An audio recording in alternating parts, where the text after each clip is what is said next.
Hello everyone, তোমরা সবাই কেমন আছো? আশা করছি খুব ভালো আছো। আজ আমি আবার চলে এসেছি একটা ছোট্ট ব্লগ নিয়ে। আজ হচ্ছে আমাদের জয়ন্তী গ্রামের ব্রহ্মা পুজো।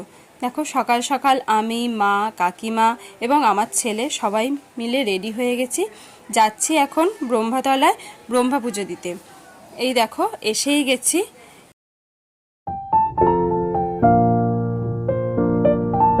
সামনে দেখো সবাই এখানে পুজো নিচ্ছে।